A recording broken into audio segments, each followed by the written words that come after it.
Hello friends, welcome back to crazy cookings. నేను ఈ వీడియోలో కర్రీ ప్రాసెస్ చెప్పట్లేను, మీరే చూసేయండి. నేను నా లైఫ్ ఎక్స్పీరియన్స్ ఒకటి మీతో షేర్ చేసుకోవాలి అనుకుంటున్నా.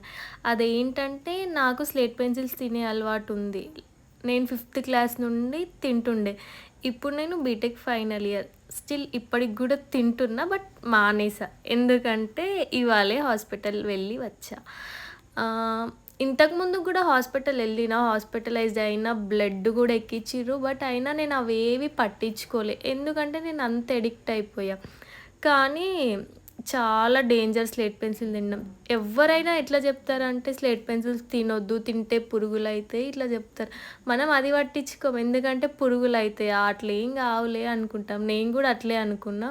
కానీ తర్వాత ఇప్పుడు చాలా జరిగినాయి. అవన్నీ నేను మీతో ఫర్దర్ వీడియోస్లో షేర్ చేసుకుంటా. లైక్ నాకు ఏమైంది, స్లేట్ పెన్సిల్స్ తింటే ఎలాంటి కాంప్లికేషన్స్ ఉంటాయి, ఇవన్నీ. ఇంకా ఈ విషయంలో అయితే నేను మా డాడీతో తన్నులు కూడా పడ్డా. అయినా కూడా నేను మానేయలే. దొంగతనంగా బ్యాగ్లో పెట్టుకొని తింటుండే, బుక్స్ మిడిల్లో పెట్టుకొని తింటుండే. ఎన్నిసార్లు దొరికినా లైక్ మానేసుకోలే. ఎందుకో నాకు కూడా తెలీదు, అంతలా అడిక్ట్ అయిపోయా. కానీ మానేసా. ఎవరైనా తినేవాళ్ళు ఉన్నా కూడా మీరు కూడా మానేసుకోండి. దానివల్ల చాలా ప్రాబ్లమ్స్ వస్తాయి. ఇప్పుడేం అర్థం కావు, తర్వాత అర్థమైతే. మిగతాది పార్ట్ 2లో చెప్తా.